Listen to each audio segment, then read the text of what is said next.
dia, gente. Pessoal, olá. Bom dia. Bom dia, bom dia. Bom dia, professor. É muito desanimado, hein? Bom dia. Tá com sono ainda? Gente, Um pouco, professor. é de manhã é difícil, né? A gente vai falar sobre endometriose. É uma queixa bastante comum hoje. Deixa eu ver. Tirei meu vídeo que está gravando aqui. É uma queixa constante, né, no nosso dia a dia. E a gente vai ver qual é a clínica, qual é o tratamento e qual a melhor maneira. Não. Estão ouvindo aí, gente? Gente, Sim, tá. Dá para ouvir, professor. tá ouvindo? Tá sim, professor. Tá, meu computador acho que não tá legal aqui, não sei o que tá acontecendo. Bom, é uma queixa comum e existem várias teorias sobre endometriose, a gente vai falar cada uma delas, qual é a clínica e qual é a melhor maneira de rastreio, encerrar o processo. O que é isso? Cinza minha tela.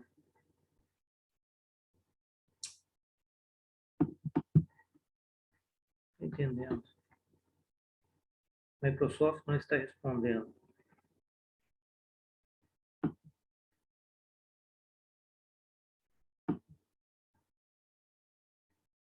Iniciar o programa, fechar o programa, guardar o programa responder.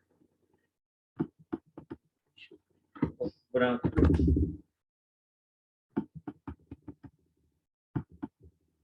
Esse mudo.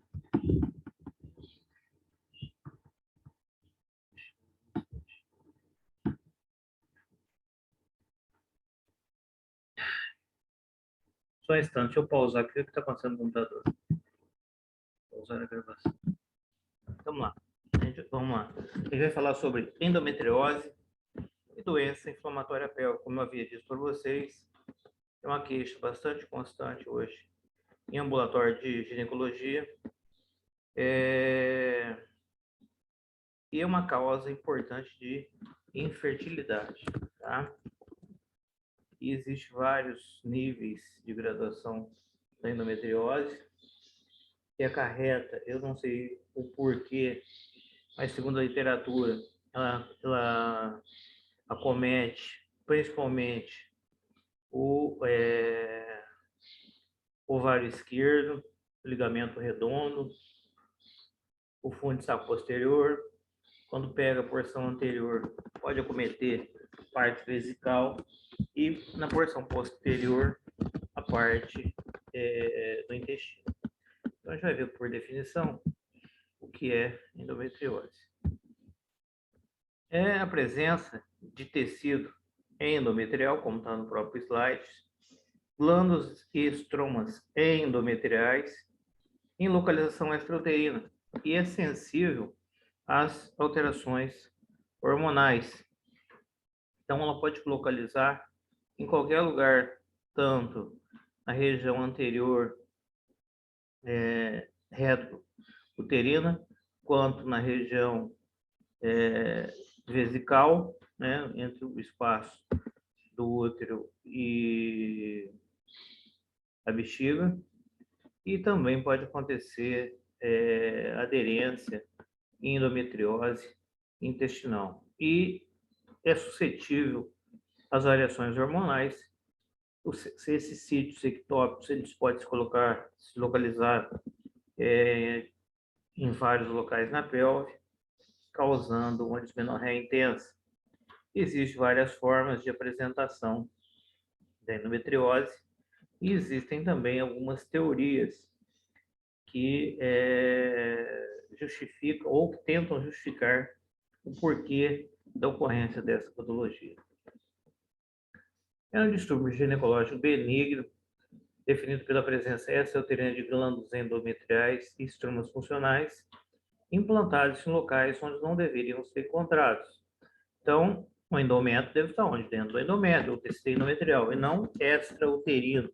Por exemplo, trompa e ovário e os ligamentos uterinos ou espaço reto-uterino ou espaço entre o útero e a região vesical. Raramente adolescentes e mulheres têm relação com a exposição estrogênica, então o hormônio responsável é o estrogênio. Acomete mulheres em idade realmente reprodutiva, raramente em mulheres menopausadas ou pós-menopausa. Está diretamente ligado à infertilidade e à dor e baixo ventre. Por isso que eu disse que é um grande fator de infertilidade e de dificuldade dessa paciente, né? Ficar grávida. Se encontra, como eu já disse anteriormente, no ovário, no espaço vésico uterino, aquele espaço entre o útero e a bexiga, no fundo de saco de Douglas, pode estar aderido ao peritônio e no intestino, entre outros locais, esse tecido endometrial. E por que ele fica, ou por que ocorre endometriose? Como eu disse a vocês, existem várias teorias sobre essa patologia, mas nenhuma delas foi totalmente comprovada. Existem algumas teorias. A principal é da menstruação retrógrada, é a de Simpson, que foi descrita em 1975, 1945. Não tem ainda no slide de vocês, mas quando alguém perguntar, é da menstruação retrógrada ou de Simpson. Etiologia. A teoria da implantação retrógrada ou transplante pelo refluxo menstrual, essa é a mais aceita até hoje, quando aquele tecido deveria ser eliminado via vaginal, ele sai pela trompa ou eliminado via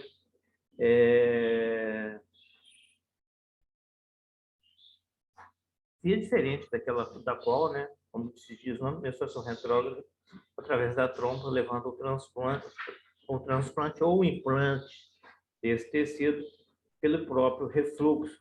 Reflui por onde? Reflui pela trompa e vai aderir no primeiro local ou mais próximo onde estiver sendo refluído, geralmente é ovário, ligamento redondo, os ligamentos uterinos, sabe, posterior, aquilo que eu disse para vocês anteriormente.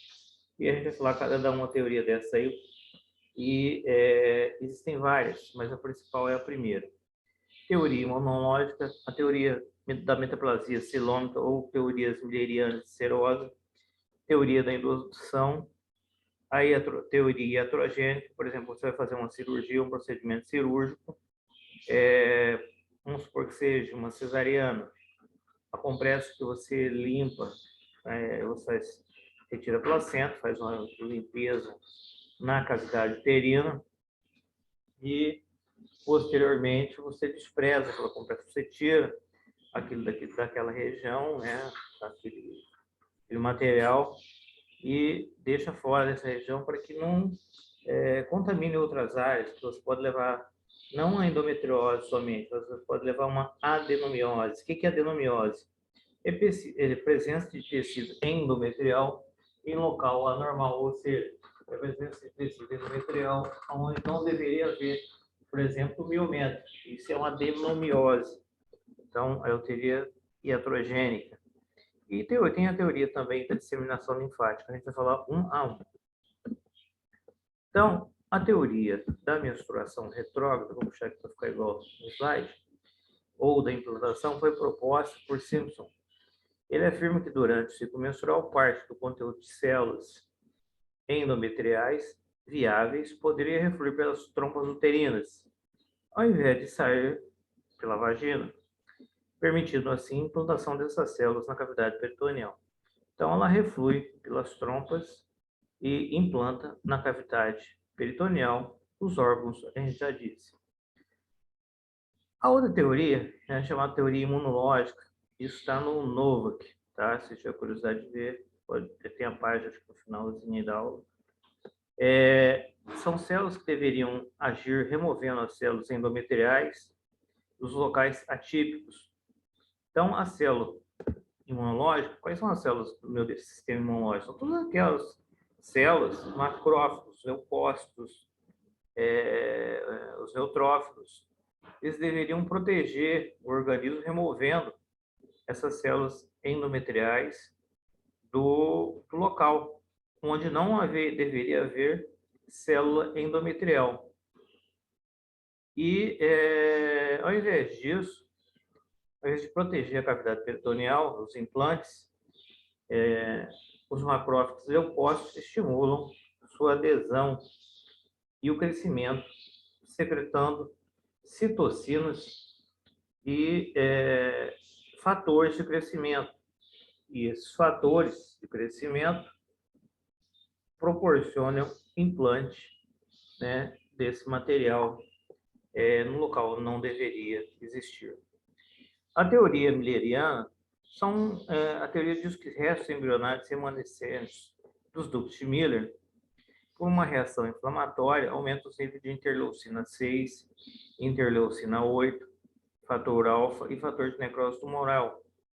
E essas substâncias que causam a reação inflamatória auxiliam a implantação dessas células endometrióticas onde não deveriam existir.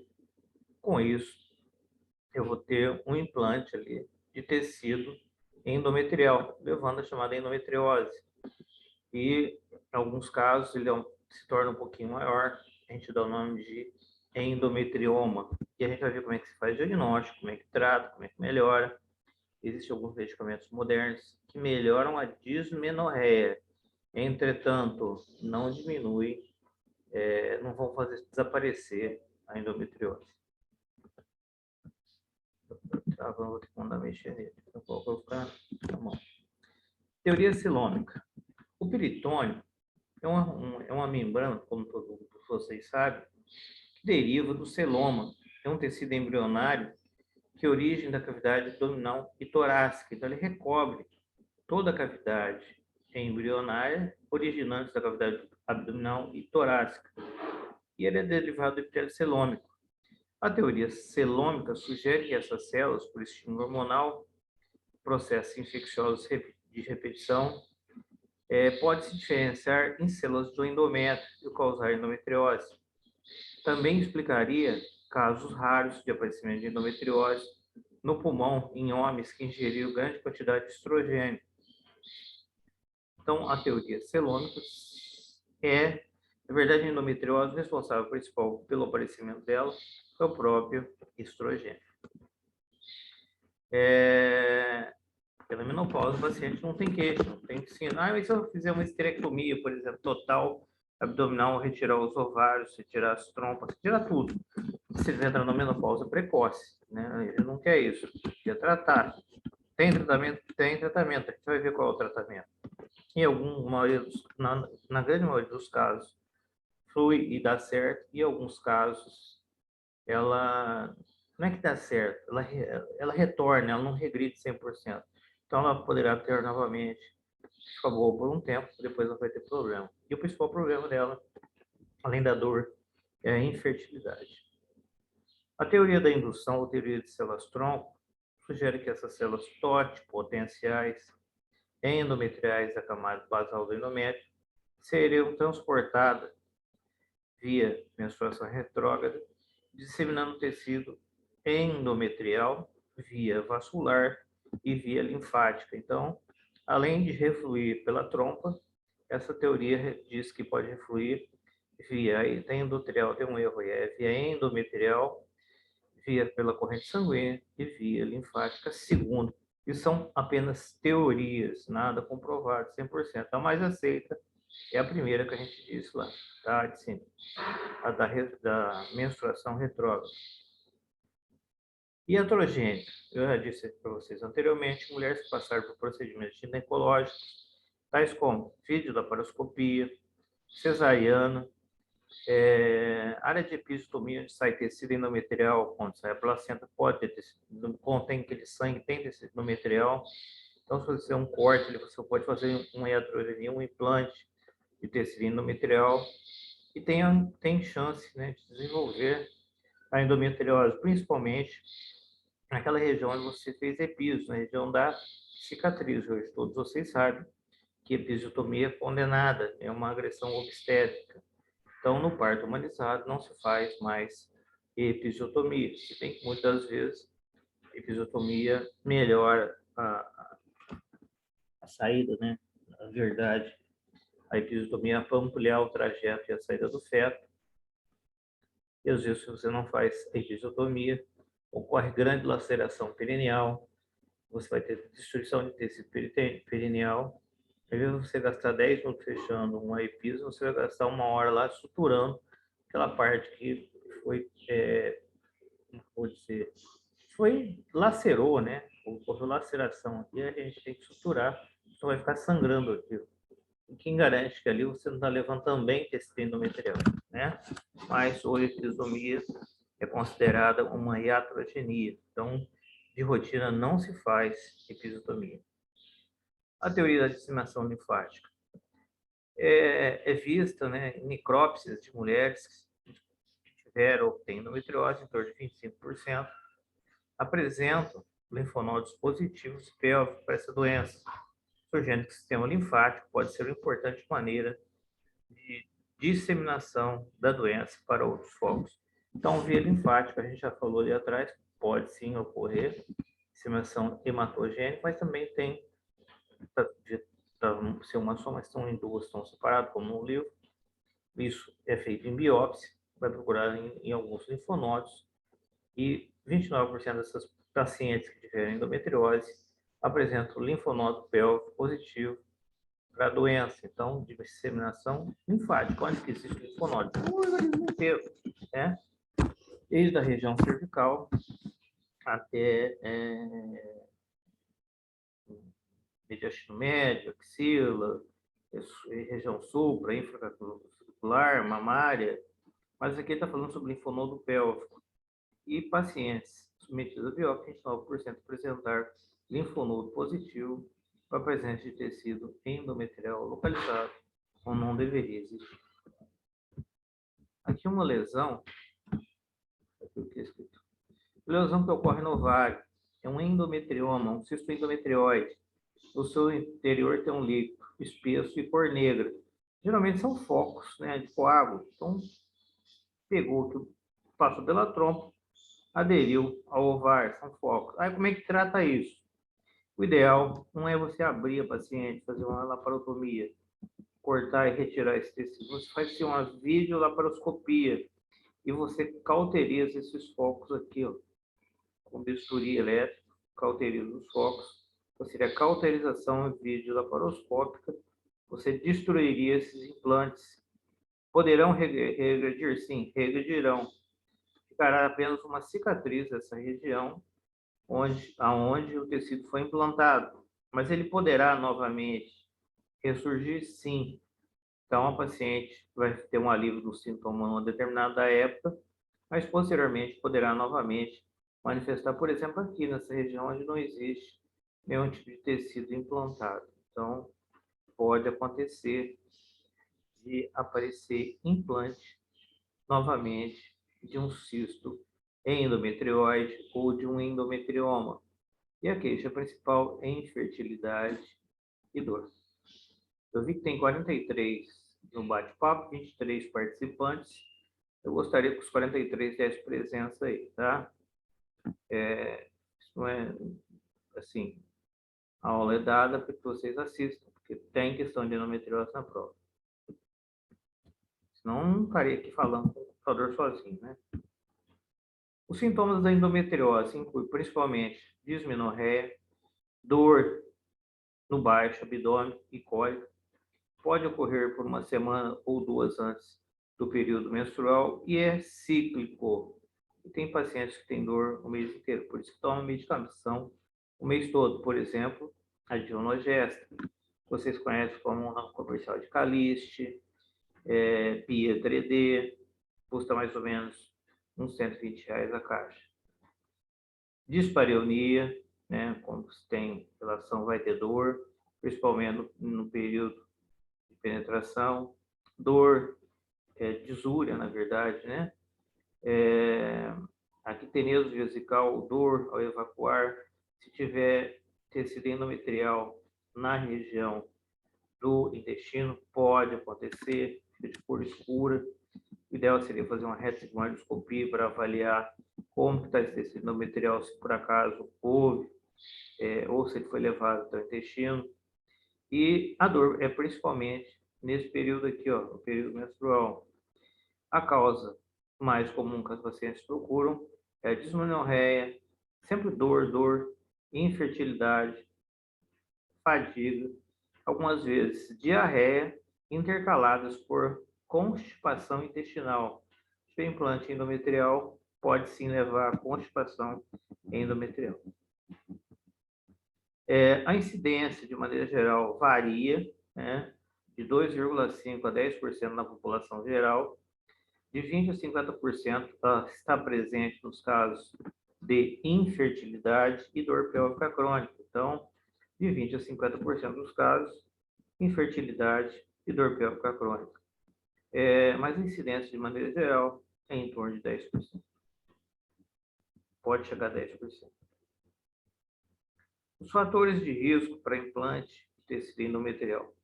Então, o que acontece? O sangue que deveria sair para essa região fica preso por uma determinada estenose, que vai mais um útero bicorno, tem duas partes, e tem um septo septário e aberto. E essa parte aqui reflui para onde? Para cá, ó. Hematosalpinge, cai na cavidade, adere ao ovário, a fundo de saco posterior, enfim, as áreas próximas aqui ao intestino. Os fatores de risco incluem história familiar materna, malformações uterinas, como vocês estão vendo, esse próprio útero é um útero mal formado, menarca precoce, ciclos curtos. Se tem maior quantidade de sangramento, ou o ciclo é mais curto, vai ter mais sangramento. Se tem mais sangramento, maior probabilidade de endometriose. E hipermenorreia, ou seja, aumento de fluxo. Hipermenorreia, alguns autores dizem, a maioria dos autores diz que é 7 dias, outros dizem que é 8, e quando em excesso disso pode chegar até 9 dias. Isso é chamado de hipermenorreia. Então, até 8 dias é considerado normal. Alguns poucos autores dizem que pode chegar a 9. Normal poderia ser considerado até 7. Estenose cervical. Se eu tenho uma diminuição no canal cervical, vai ter dificuldade em sangue refluir. Então, o que vai acontecer? Ele vir para cá, a musculatura contrai e ele retrai e volta, cai nessa região. Gestação tardia, nulliparidade. A raça branca e asiática tem maior predisposição para fator de risco de endometriose. Os locais de envolvimento. O primeiro local, como vocês veem na foto anterior, é o ovário, porque está muito próximo. Então, o principal local de implantação, ovário, né? 65% das vezes tem comprometimento ovariano.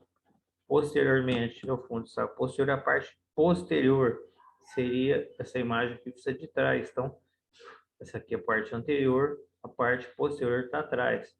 Então, seria a parte posterior do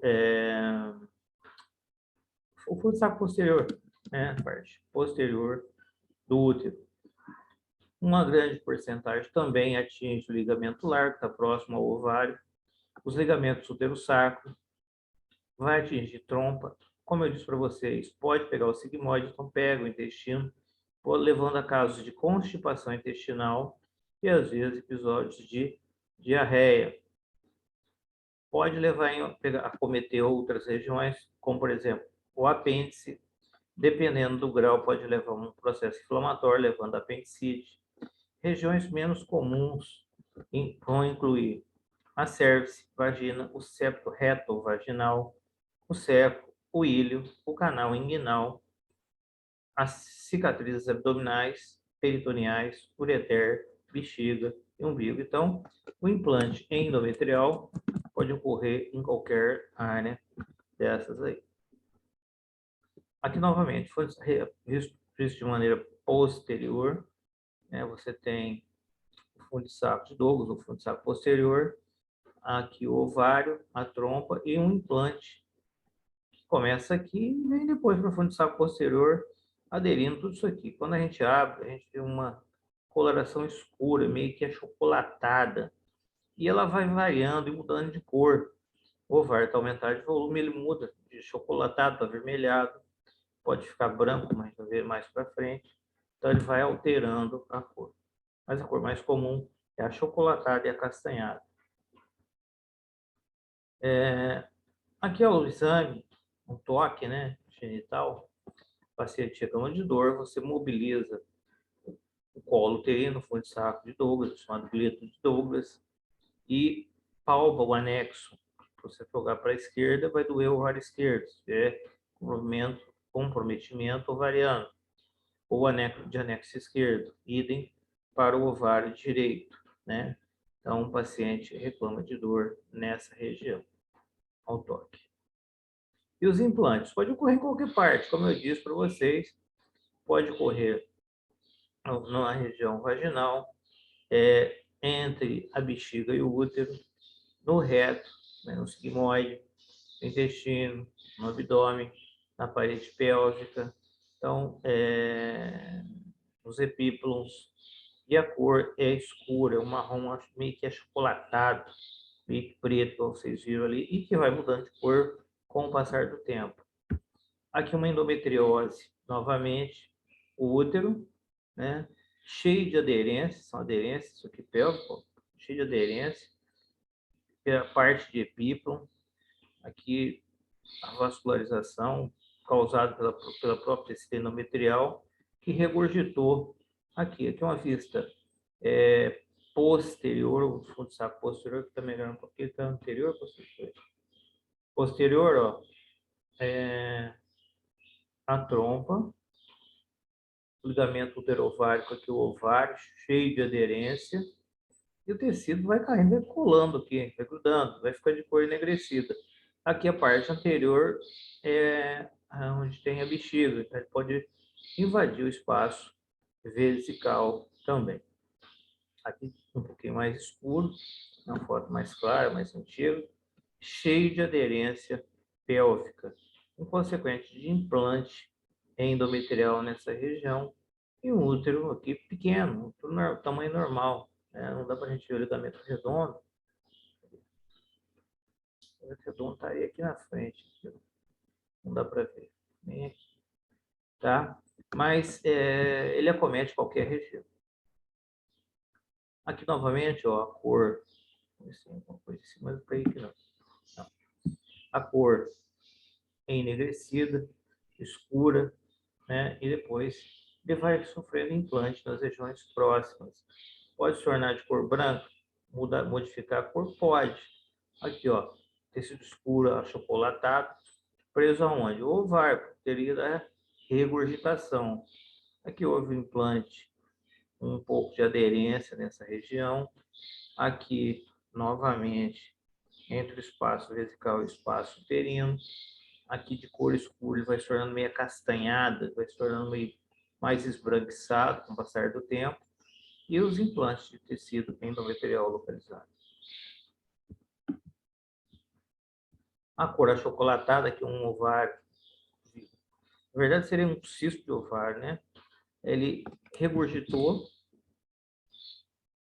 pela trompa, preencheu o tecido ovariano de sangue, esse sangue é de cor escura, e às vezes ele se torna meio que achocolatado, como se fosse um chocolate mesmo, escuro. E a paciente tem muita dor, dismenorreia, às vezes é necessário fazer, como foi feito nesse caso, uma ooforectomia, ou seja, retirada do implante que ali havia. Pode ser feito padrão ouro para diagnóstico, prognóstico, estadiamento e tratamento, é a videolaparoscopia. Mas aqui é uma foto de laparotomia, tá? Então foi uma cirurgia aberta. E existe a classificação quanto a coloração. Então, ela pode ser vermelha, pode ser vermelho rosada, pode ser limpa, fica esses implantes que é aderido ao ovário. O mais comum é a coloração preta, porque o sangue fica de cor escura. Com o passar do tempo, vai se tornando branca.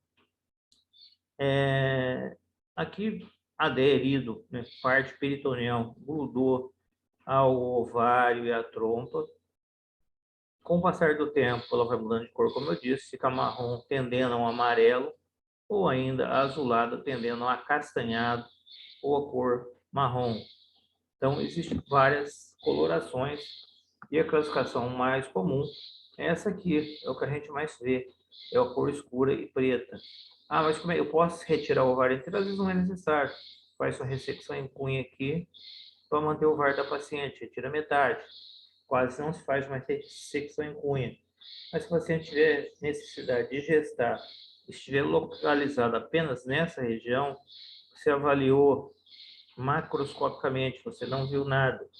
Ah, mas eu posso fazer algum exame de mais? Sim, uma sonografia, uma ressonância magnética, que é o padrão ouro também para diagnóstico, mas o verdadeiro padrão que vai te dar o diagnóstico é a videolaparoscopia. Então, você vai olhar, visualizar, cauterizar os focos e ressecar. Se necessário, resseca só essa parte aqui, se estiver localizado nessa região. Agora, se tiver tomado todo o ovário, não tem jeito, vai ter que fazer uma oforectomia ou anessectomia, que é a mesma coisa, retirada do ovário. Então, ó, os implantes. Veio pela trompa, aderiu ao ovário, cor acastanhada, mas ela pode se tornar esbranquiçada, como a gente viu ali atrás? Pode. Aqui, ó. Então, isso do ponto de vista anatomopatológico, a macroscopia é uma endometrioma, é um tecido de cor quê? Escura. Aderida aonde? Vem pela trompa, aderiu todo o ovário. Teve que abrir aqui, ó, videolaparoscopia. Tem no ovário e tem fundo de saco posterior. A literatura diz que ele acomete mais o lado esquerdo. Eu não sei explicar o porquê disso, se os dois lados são iguais, né? Mas está escrito isso, a gente respeita o que está escrito lá. Vamos ver o que fala aqui. Então, o endometrioma tem um conteúdo líquido espesso, tendendo mais achocolatado, uma cor mais escura. Tem áreas de fibrose, então fica aderido, fibrosado esse tecido. E a incidência, nesse caso, do endometrioma, varia de 17% a 44% dos casos são de endometrioma. Ele é maior, então ele adere esse tecido endometrial ao ovário. E essa paciente pode ver, ó, não tem muito conserto. Vai ter que ressecar esse tecido todo aqui, ó, cauterizar, ela vai perder o ovário, vai ter que fazer uma oforectomia. E cauterizar os focos aqui no fundo do saco posterior, aqui atrás, retirar. Mas posso considerar esterectomia para o paciente se ver livre disso? Pode, você tirou o ovário, você tirou o útero, pode se considerar, se ela tiver prole definida de fedor. Na microscopia, o que se vê? Glândulos e estromas endometriais, com presença ou não de macrófagos, cheio de quê? De hemosiderina. Hemoglobina tem o quê? Ferro. Se tem ferro, fica de cor escura. Então, vai ter depósito de hemosiderina, de hemosiderina nessa região. E aqui o miométrio, uma adenomiose é tecido miometrial no endométrio, no miométrio. A adenomiose pode ser iatrogênica, fez uma cesariana, esfregou-se muito aquela compressa ali e jogou esse tecido endometrial para cá, né? Ou ainda acima, na própria serosa, quando você vai, às vezes não sutura peritônio, mas se suturar, você pode esfregar aquela compressa e você vai causar uma adenomiose na própria na serose, que reveste o útero. Então, você tem o miométrio, né, a parte interna, endométrio, miométrio, a musculatura. Depois você vai ter a serose, que recobre a cavidade uterina. E aí, por iatrogenia, pode sim levar algum fragmento de endométrio para essa região. E na microscopia, depósito de hemosiderina. A classificação de Acosta para endometriose, ela pode ser leve, moderada ou acentuada ou ainda profunda.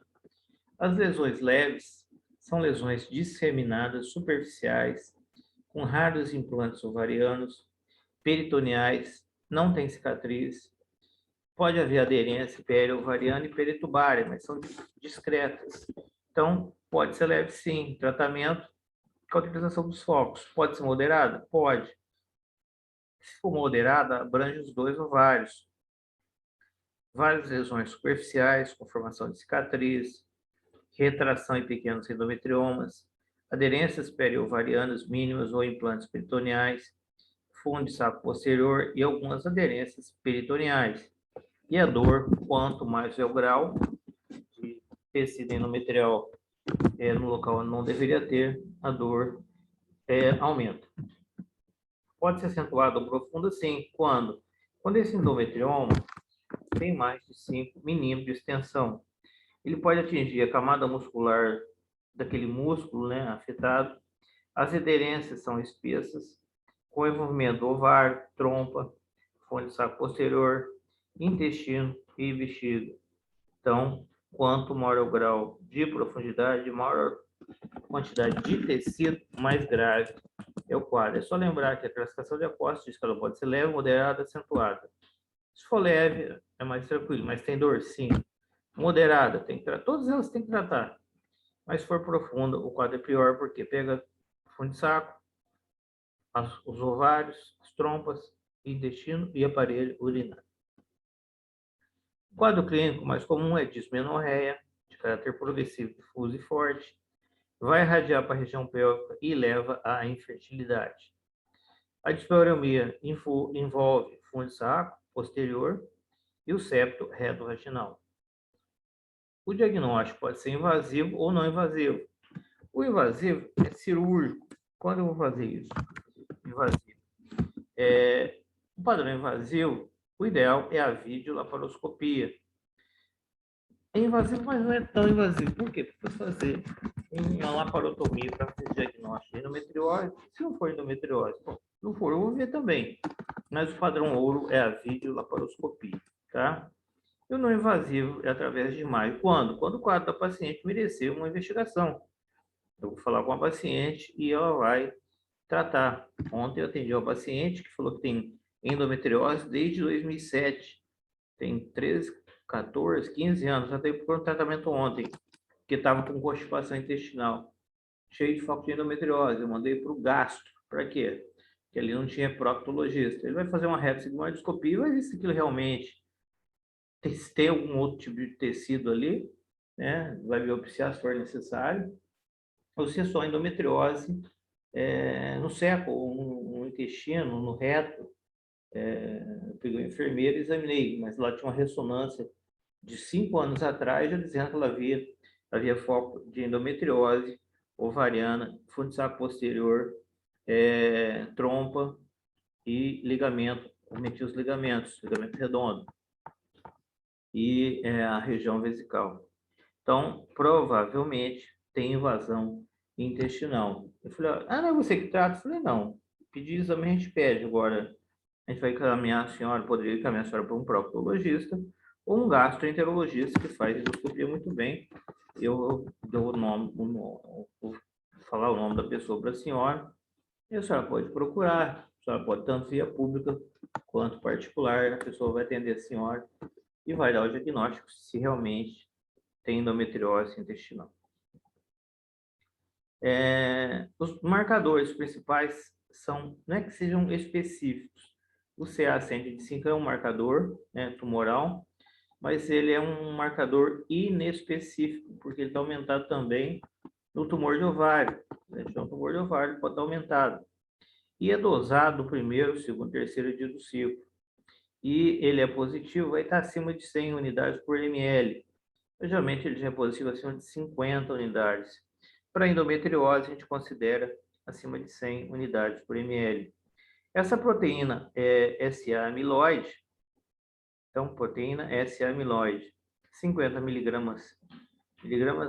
microgramas por ml, sugere comprometimento intestinal, mas o diagnóstico definitivo de comprometimento intestinal é através de uma retossigmoidoscopia e uma biópsia desse tecido para ter certeza se é tecido endometrial. Mas o bom proctologista ou gastro, pela visualização, ele já vai saber que aquilo é um tecido endometrial, mas faz histopatológico do material para ter o diagnóstico definitivo. E essa proteína SA-amiloide, quando tem envolvimento intestinal, está aumentada. Onde você vê isso? São marcadores que a gente pede. Aonde? Na corrente sanguínea. Pede exame de sangue. Dose CA-125 e proteína SA-amiloide, para saber se realmente é endometriose e ainda, se já suspeita, né, de comprometimento intestinal, a gente pede essa amiloide. Se não, só o CA-125. Então, o diagnóstico pode ser por ultrassonografia pélvica, vou avaliar a doença ovariana, posso pedir ultrassom transvaginal, avalia a doença mais extensa, região retrocervical e septo retrovaginal. Pode ser feito das duas maneiras o ultrassom. Mas também existem outros meios, sim, colonoscopia, na suspeita de doença profunda, que foi visualizada, mas é limitado pelo aparelho de ultrassonografia. Então, quando uma coluna, eu vou ver o tecido e vou biopsiar para eu ter certeza se tem comprometimento ou não intestinal. Ressonância magnética, ultrassom.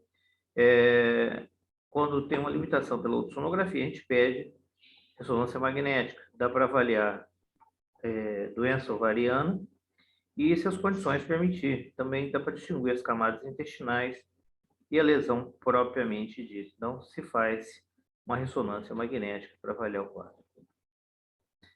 O padrão ouro, como eu disse anteriormente, para diagnóstico de endometriose, você faz a laparoscopia, videolaparoscopia. O que eu faço, então? Eu visualizo a pelve, a superfície ovariana, a fossa ovárica, tinha a foto lá anterior que vocês viram, o fundo de saco de Douglas e os ligamentos uterosacro.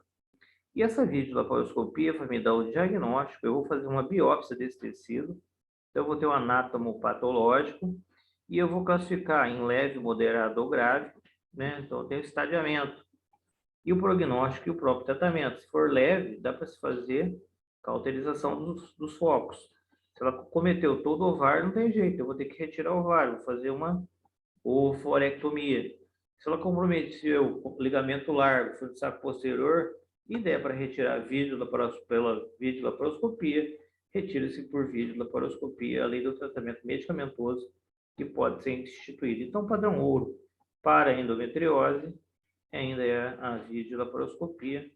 Aí nos outros que a gente falou, a ressonância também é bom, mas o estadiamento é dado pela videolaparoscopia ou pela laparotomia, na qual você vai visualizar. Mas o melhor é a videolaparoscopia. Aqui uma presença de tecido endometrial, o reto sendo acometido, né?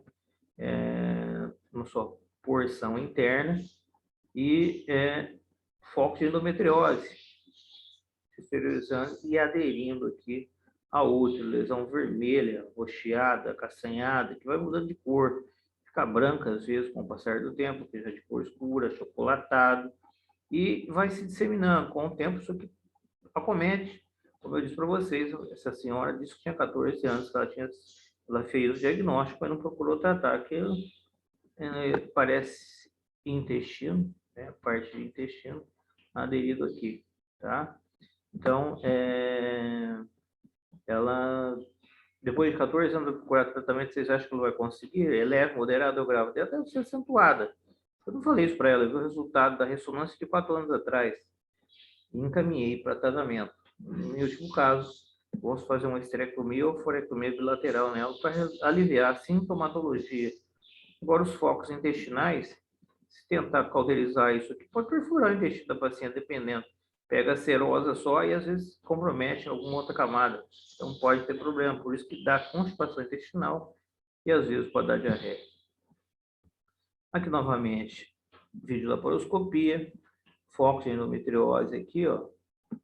Outro foco aqui, outro foco aqui, foco em fundo de saco posterior. Essa porção está um pouco desviada para cá, mas aqui a parte lateral. Então o útero está aqui e trompa para cá, o ovário bem pequenininho aqui, ó, parte branca, e o foco de cor escura achocolatado, aqui aderindo em parte do peritônio e em parte do intestino da paciente. O objetivo terapêutico visa aliviar a dismenorreia ou a dor, corrigir a infertilidade e a reincidência, tem como objetivo a não reincidência do processo, mas em alguns casos, né, ocorre sim a reincidência da endometriose.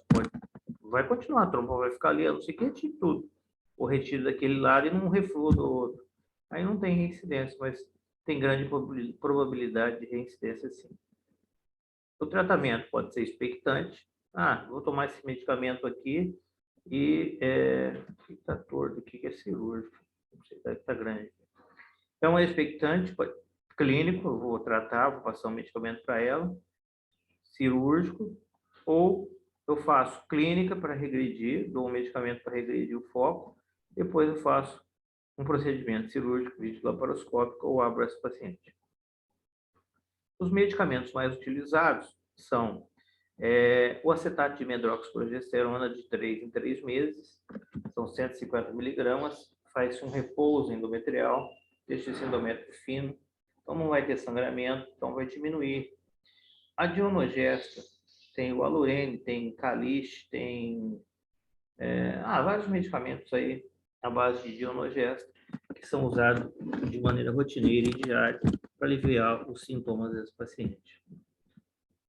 Danazol, esse Zoladex aqui é injetável, é uma ampola mensal, deve custar uns R$600. É o mesmo que Neodeucactil, tá? Então usa de maneira mensal. O problema é que ele leva o aumento do número de androgênio. Na verdade, esses medicamentos aqui, eles bloqueiam a produção de estrogênio. Mas não é, você falou que é estrogênio que causa isso, sim. É o estrogênio. Então, ele é estrogênio dependente. Se eu estiver bloqueando a produção de estrogênio, eu vou diminuir o estrogênio, mas eu vou aumentar a testosterona. Então, eu vou levar um hiperandrogenismo nessa paciente. Mas você vai diminuir os focos? Sim, diminui. Por quê? Porque não tem ação estrogênica ali, não tem espessamento endometrial, ela vai entrar em amenorreia, vai ter hirsutismo e vai ter um hiperandrogenismo, em alguns casos, mudança do padrão da voz, a voz se torna rouca e grossa. Então, tem uma masculinização da mulher. E o tempo que você usa isso aí? O tempo varia, pode ser, uma ampola mensal, durante 6 meses, um ano. Na verdade, você quer reduzir o foco, se tiver comprometimento intestinal, comprometimento de epipo, comprometimento de alça, fica mais fácil você submeter essa paciente a um procedimento cirúrgico depois, física. Então, o tratamento é medicamentoso, que é clínico e cirúrgico. Então, eu tratei clinicamente os pacientes, depois, posteriormente, eu pretendo fazer um procedimento cirúrgico. O gestrinona visa também isso. E os anovulatórios orais que contêm estrogênio e progesterona, eles tentam diminuir o fluxo, né? Então, vou levar uma hipomenorreia. Se eu diminuir o sangramento, eu vou causar menos dano ao paciente. Então, vai ter menos sangramento retrógrado, menos complicações. Os análogos do GNRH, ele vai inibir a produção de FSH a nível central. E se eu inibo o FSH a nível central, então se eu tenho uma diminuição na produção de FSH, eu não vou ter um estímulo hormonal. Então, eu vou levar uma menopausa medicamentosa, se não tem estímulo estrogênico e nem progesterona. Mas, na verdade, esse análogo de GNRH ele inibe a nível hipofisário, o GNRH a nível hipotalâmico, vai inibir a hipófise a produzir menos FSH. Se tem menos FSH, eu vou causar uma falência no FSH, eu vou diminuir o FSH. E, com isso, não vai ter estímulo estrogênico. Então, eu vou ter uma menopausa medicamentosa e vou diminuir o tamanho do ovário também. Por quê? Porque não tem estímulo. Então, eu vou induzir a uma falência ovariana, né? Mais ou menos seria isso. É uma menopausa precoce.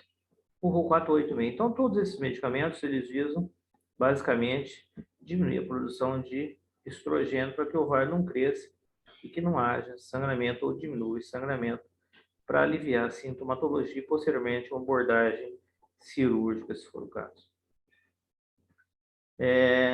Endometriose e reprodução assistida.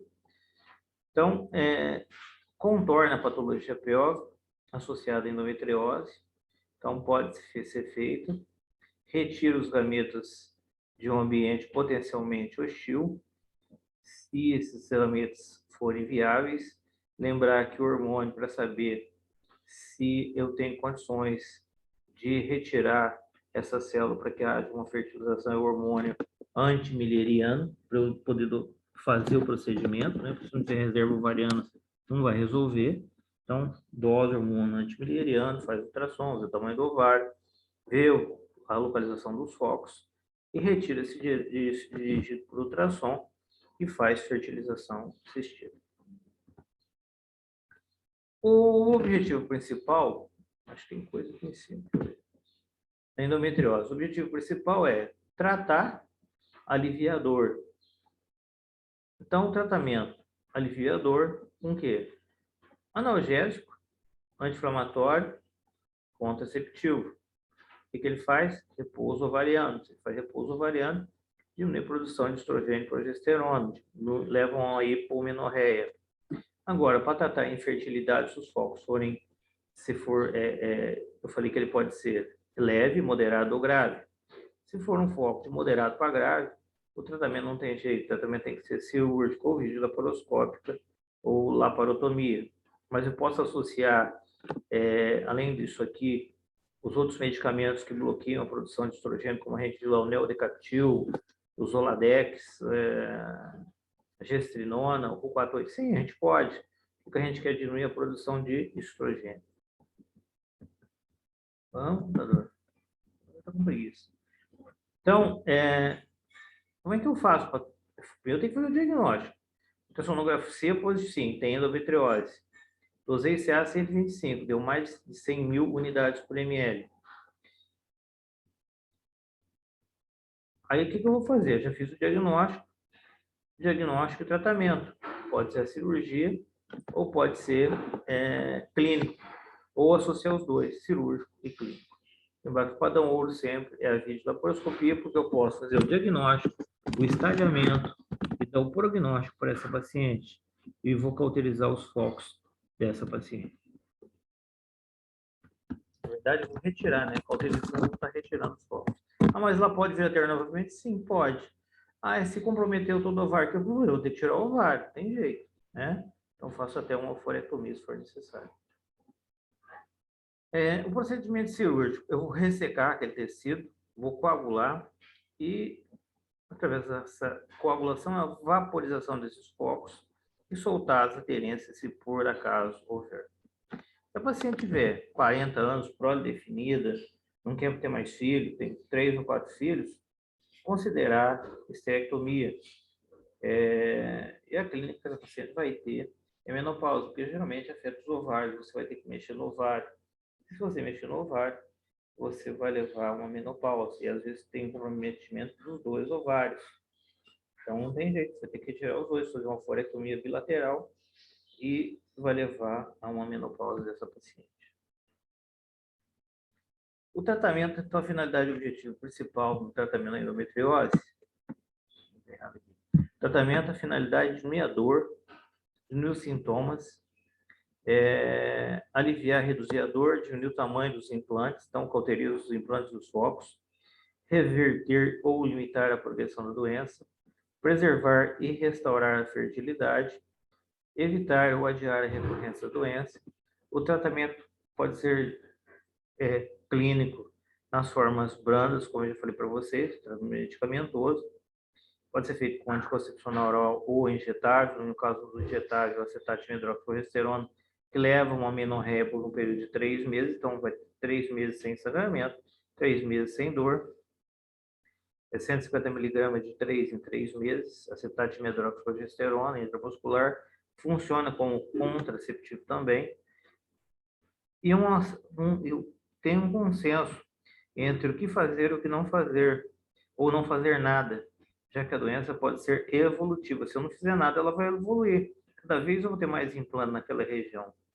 E se a paciente deseja ter filho, pode ser feito um tratamento com cirurgia e um tratamento hormonal, ou tratamento hormonal e depois cirurgia. É aquilo que eu disse ali anteriormente. Então, a gente usa a medicação para reduzir os implantes, depois eu faço a cirurgia. Ou faço a cirurgia e, se eu não conseguir reduzir todos os implantes, eu dou o medicamento para a pessoa, para essa paciente, se ela desejar engravidar. E se o foco for grande comprometimento dos 2 ovários, pode ser que ela perca os 2 ovários. Perdendo os 2 ovários, para que vai servir o útero? Já que eu estou fazendo, faço também uma esterectomia e a paciente vai ficar livre da patologia. A referência bibliográfica é o novo, aqui a página não está aí. Tá? Vamos ver se tem o Hans, tem o Freitas. Tem o Halb, né? Edição antiga, de 82. O Freitas tem uma edição mais nova. Aí está a 5ª e a 6ª edição. Eu não coloquei a página, mas tem a 7ª edição do Freitas também, que vocês podem usar. Tá? Se alguém quiser perguntar alguma coisa, pode perguntar. Esse também é um assunto importante. Acho que o Cristiano já deu uma introdução na aula de IST para vocês, deve ter falado alguma coisa. Se vocês tiverem alguma dúvida, vocês podem perguntar, tá? Nós vamos falar sobre doença inflamatória pélvica, que também é um assunto interessante, que costuma levar à infertilidade. Então, é fator de risco pelo fator tubário e por outros motivos que vocês vão ver durante o transcorrer da exposição da aula. Cadê meu negócio que não vai? Então, o que é doença inflamatória pélvica? Geralmente é causada por micro-organismos que acendem o trato genital inferior. Antigamente a gente chamava de doença sexualmente transmissível, hoje infecções sexualmente transmissíveis. Geralmente é polimicrobiano, são vários micro-organismos oriundos da vagina, da cervice, acomete o endométrio, se cometer o endométrio, leva uma endometrite, formação do endométrio.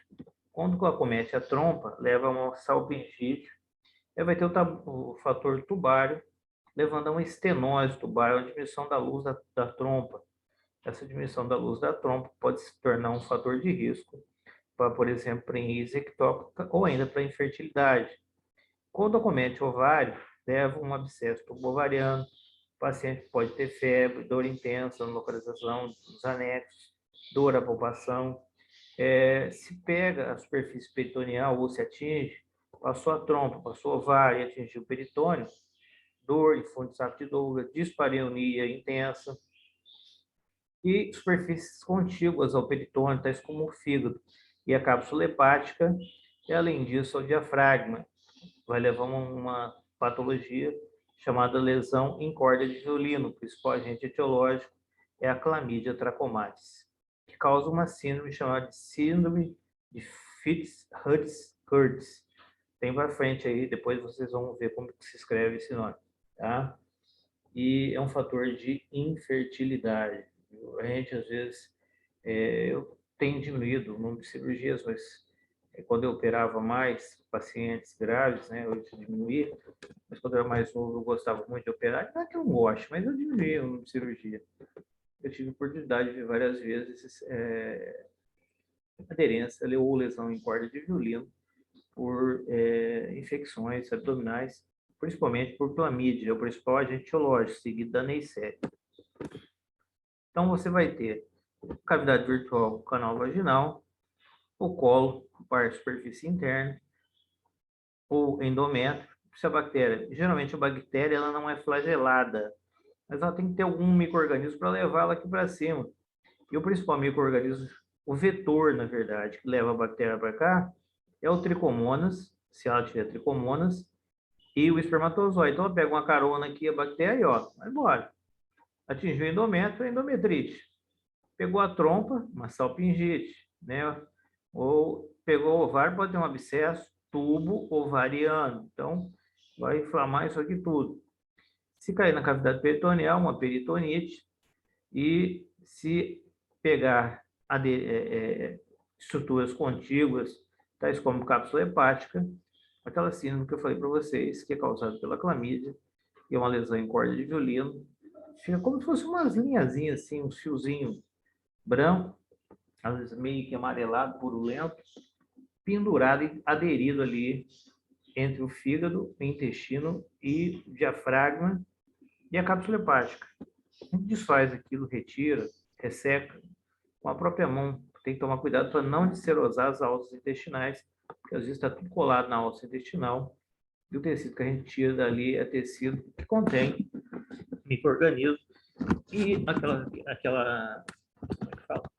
A cerose, aquele material que está colado na cerose intestinal pode desserosar o intestino levar até uma perfuração. Então, tem que tomar cuidado quando fizer isso. E quem causou isso? O próprio organismo, no sentido de defesa. Tem células de defesa que vão ali para proteger o organismo, para que essa infecção não progrida além daquilo que já progrediu. O tratamento de antibiótico terapia, e se tiver aderência, se tiver material ali purulento, se tiver, por exemplo, uma lesão, um abscesso tubovariano, a gente vai ter que tirar isso aqui. Ó. E às vezes a gente vai cortando, isso aqui está tudo podre, vai cortando, cortando, cortando, às vezes tem que fazer até esterectomia, por quê? Porque não deu para suturar isso aqui, quando você retira a trompa, o ligamento tubovariano, você vem dissecando, solta a bexiga que está anterior aqui, isso aqui é um corte histológico, né? Mas a gente vem, liga a artéria uterina dos dois lados e retira tudo fora. Vai fazer o quê? Às vezes pode levar, sim, uma infertilidade. Em último caso, o tratamento pode ser até a esterectomia, dependendo da gravidade do quadro. Os fatores de risco para que a paciente venha ter esse tipo de patologia são a idade, paciente menor que 25 anos, ectopia cervical pela baixa prevalência de anticorpos contra a clamídia, e o muco cervical, quanto mais jovem, é mais permeável, então passa mais fácil o micro-organismo por ali. Idade precoce de relações sexuais, o paciente às vezes não tem muita orientação, não usa preservativo e pode levar a uma infecção oportunista. Mas quem leva? O vetor, sempre é o tricomonas, na maioria das vezes, e o espermatozoide. Baixo nível socioeconômico, por quê? Porque às vezes não tem condições de procurar tratamento médico. Então, eu acho que aquilo é normal.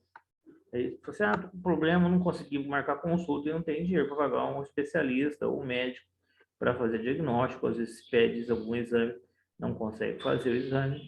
Então, tem prevalência também nesse grupo etário. Múltiplos parceiros, né? Às vezes tem um parceiro que tem uma patologia que pode levar à ascendência desse micro-organismo e causar uma doença inflamatória pélvica. A falta de preservativo, o sexo inseguro, então também é fator de risco. Se o parceiro tiver uretrite, principalmente por Neisseria gonorreia, é um fator de risco. História prévia de IST ou doença inflamatória pélvica é fator de risco, que teve uma vez, tem grande probabilidade de ter novamente. Duchas terapêuticas, o que elas fazem? O que protege a flora vaginal são os lactobacilos ou bacilo Hürderlein. Essas chamadas duchas terapêuticas diminuem a produção de lactobacilo. Com isso, diminui a proteção. Então, o lactobacilo funciona como um fator protetor, mantendo o pH ácido. E se faz duchas terapêuticas, modifica o pH, fica propenso à infecção ginecológica de repetição. E tampões vaginais devem ser evitados. Manipulação por procedimentos intrauterinos, tais como curetagem uterina ou qualquer manipulação que se faça do trato genital com material não estéril.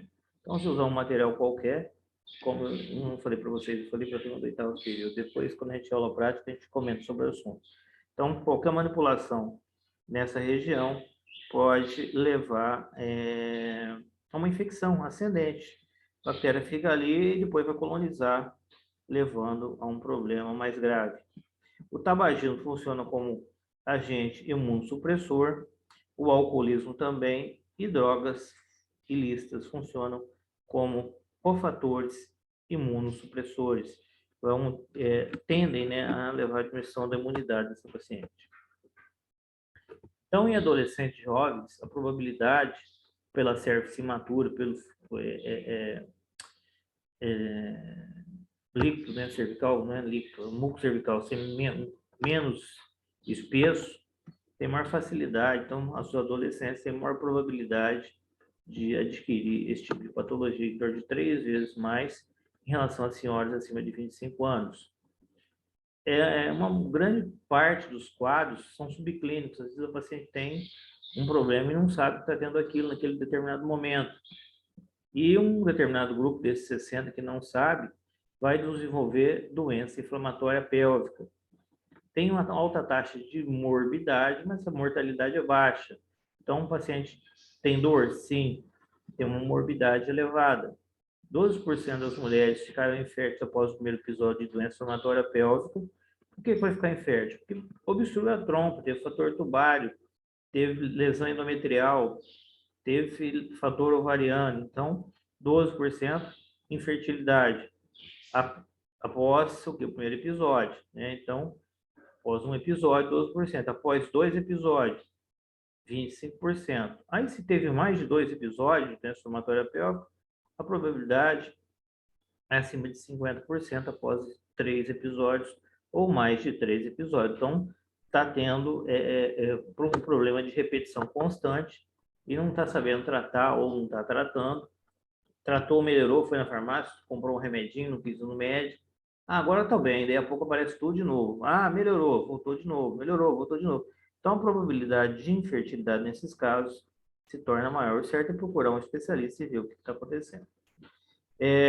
Como eu tenho o fator tubário, obstrução da trompa ou diminuição dos cílios e estenose da luz tubária, tem 6 a 10 vezes mais a probabilidade de desenvolver uma gravidez ectópica. O que é isso? É aquela que ocorre na trompa, né?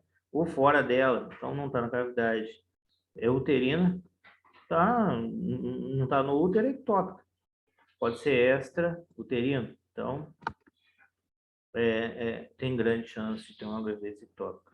A mortalidade é baixa, mas a morbidade é elevada.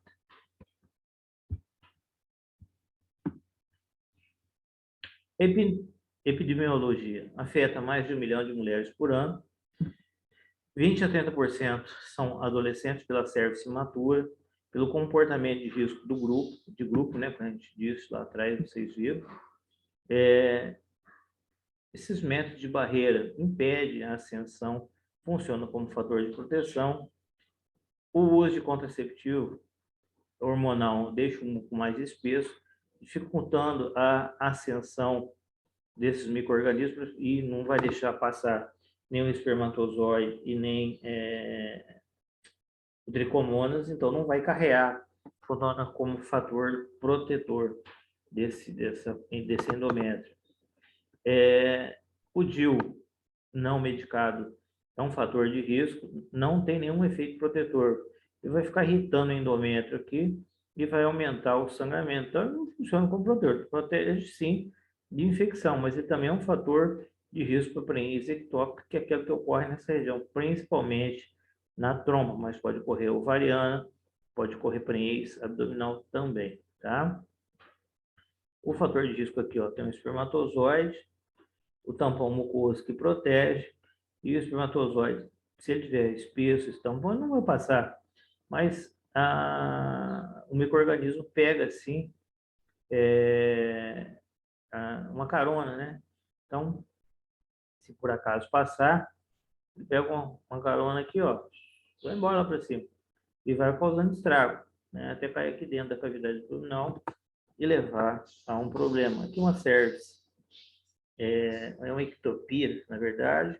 Aqui você tem a junção escamosa colunar, a ectocervice e a endocervice. Aqui você consegue visualizar bem a endocervice exteriorizando aqui, ó, uma paciente jovem.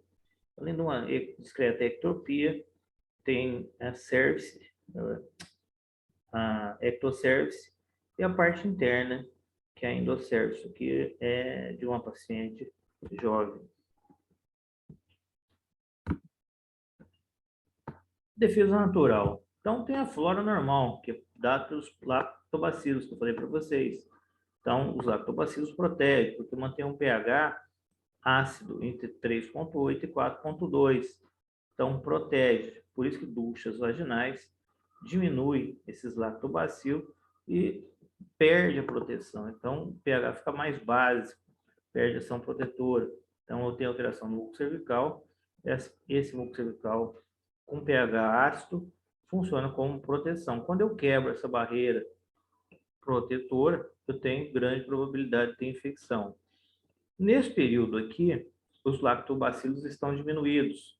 Então, eu tenho alteração de pH. Se eu diminuir nessa época aqui, ó, eu tenho uma diminuição no pH, eu vou ter uma quebra no mecanismo de proteção. Por isso que muitas vezes, próximo a esse período ou pós esse período, o paciente fala, aconteceu uma secreção amarela, branca, depois desapareceu. Por quê? Porque esse micro-organismo aqui, esse pH se tornou básico E esses micro-organismos, naquela época, haviam diminuído, não que haviam desaparecido, mas eles diminuíram, eles sozinhos não conseguem fazer frente a determinados tipos de micro-organismos. E, além disso, essa parte aqui, o canal cervical, nesse período, ele se torna aberto. Se ele torna aberto, se torna mais pérvio. Mas é micro-organismo, ele passa em qualquer lugar. Só que você está mais pérvio, tem maior probabilidade do micro-organismo ascender por ali. A etiologia são polimicrobianas, são aeróbicos facultativos ou anaeróbios. A transmissão é geralmente via sexual. O principal é a clamídia e o segundo é a Neisseria. Deixa eu ver se escrito errado aqui, não está certo. Neisseria gonorrhoeae, está certinho. E a clamídia trachomatis. 2/3 dos casos de doença inflamatória pélvica são causados por esse micro-organismo. E o que se vê, aqui está muito branco, né? Essa pessoa está parecendo mais cândida, mas está saindo do canal cervical. Geralmente ela é amarelada, tendendo a purulenta. Quando se passa o especo, a gente consegue ver uma secreção espessa saindo por essa região aqui. Caso queira fazer uma lâmina, é só pegar aquela espátula de ar, pega o material, espalha na lâmina, coloca assim. Se você suspeitar de Neisseria, por exemplo, bacteroscopia para Neisseria gonorrhoeae. O nome da coloração para Neisseria é coloração de Ziehl-Neelsen. Você vai ver no microscópio diplococo gram-negativo, ele fica vermelhinho, fica corado 2/2 em lâmina. Isso a gente vê, às vezes, no laboratório, no ambulatório. A gente fala com a paciente se pode fazer o exame, que às vezes ela não permite, ela só quer fazer um preventivo. Então, se você for um preventivo, você vai ter que pegar uma gás, um chevron e limpar isso aqui. Você não quer pegar essa secreção, você quer pegar célula aqui. O preventivo não é para tratar Neisseria. Embora, às vezes, eu nunca vi Neisseria em lâmina. Tem que pedir a coloração própria para ela, que é de Ziehl-Neelsen. Então, você limpa isso aqui, colhe o material que você quer colher e manda para análise. Agora, se a paciente permitir que você faça o exame, você não pode escolher um material e levar no laboratório para a gente ver se tem um micro-organismo que estou achando que é o que tem para tratar direito da senhora. Geralmente tem paciente que não deixa não. Fala, não, eu prefiro não, que não faz. Ou você não pode fazer assim, a gente colhe, passa numa lâmina e leva no laboratório. E a moça lá vai fazer a coloração de Ziehl-Neelsen, que é coisa rápida, demora de 10, 15, 20 minutos. E aí ela chama a gente para ver. E a gente fica tudo vermelhinho na lâmina, 2/2. Fora um do lado do outro, parece uns grãozinhos de feijão. Fechou o diagnóstico. A senhora está com um probleminha aí, nós vamos tratar, vamos passar o remédio. Ah, mas é grave, ó, o ideal é que o marido da senhora procure um tratamento também, que pode ser que ele tenha, possivelmente, pegou do marido, né? Outros micro-organismos. Lembrar que os principais são esses dois. Mas o Mycoplasma hominis também causa. A Ureaplasma urealítico causa. Peptococcus, Peptostreptococcus. A Gardnerella pode ser um agente. A Escherichia coli, Streptococcus do grupo A, o beta-hemolítico. São bactérias que não pertencem ao grupo de infecções sexualmente transmissíveis, mas podem estar presentes nessa flora aqui endógena. O vírus tem um papel incerto como agente etiológico de doença inflamatória pélvica. Lembrar sempre, os dois principais são esses, mas o principal é essa aqui, é a clamídia, tá? Depois vem a Neisseria. Esses outros aqui todos causam. Os agentes etiológicos não transmissíveis, né, via sexualmente são tuberculose, né, o bacilo de Koch, vem por disseminação, ela ocorre por disseminação hematogênica. O caráter clínico é insidioso, você não responde ao tratamento convencional. Então, se por acaso algum dia vocês tiverem um paciente que tem uma tosse seca, mas a clínica não é a clínica é parecida, mas não é de tuberculose. Você fez um raio-x, você não viu nada do seu raio-x, aquela parte superior onde desaparece, né? A parte superior do pulmão está normal, não tem nada, mas a paciente tem uma certa dor pélvica, o paciente está emagrecendo, ela tem contactante com tuberculose, e aí você vai tratar, não vai responder às vezes a terapêutica funcional, então o procedimento é outro. Ah, por que você está falando isso? Você já viu? Já. Eu atendi uma paciente com abscesso tubovariano por tuberculose. Então, era um bacilo de Koch. E o que você fez? tratamos com antibiótico convencional para doença inflamatória pélvica.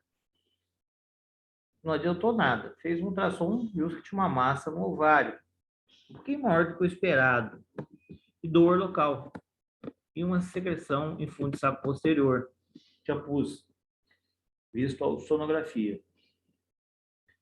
E aí a pessoa que fez o exame falou para mim, se eu fosse você, eu pediria mais alguns outros exames, pede raio-x, pede CQ, e pede a propedêutica de CQ não, pede a propedêutica de maneira correta para você fazer uma eletiva nessa paciente, abrir esse ovário, vai romper daqui a pouco, tem alguma coisa nesse ovário.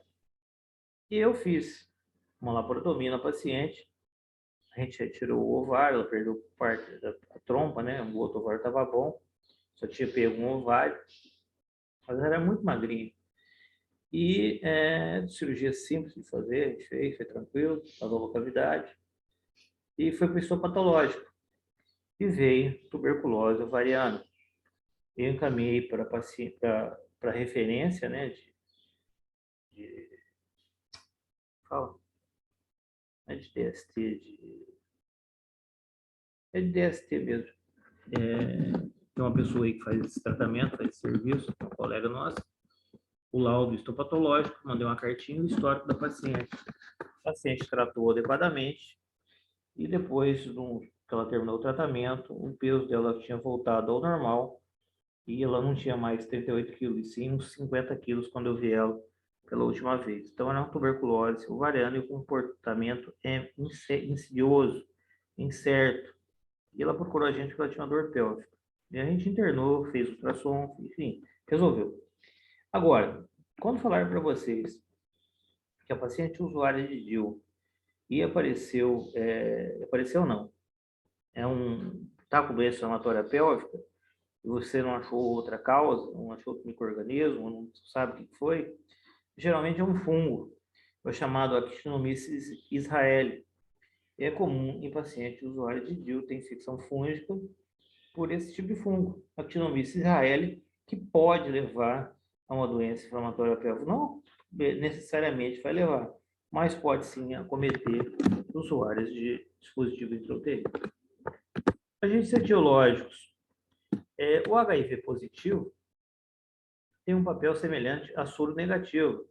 Então, porém, ele tem maior quantidade, maior infecção concomitante pela queda da imunidade, né, em relação ao HIV, por Mycoplasma hominis, por candidíase de repetição, por Streptococcus, e até pode ter, sim, pela queda da imunidade, maior probabilidade de ter o HPV. Lembrando sempre que as principais cepas de HPV que causam, que poderão prejudicar mais esse paciente, se ela tiver contato, é a 16 e a 18. Então, são as duas cepas principais.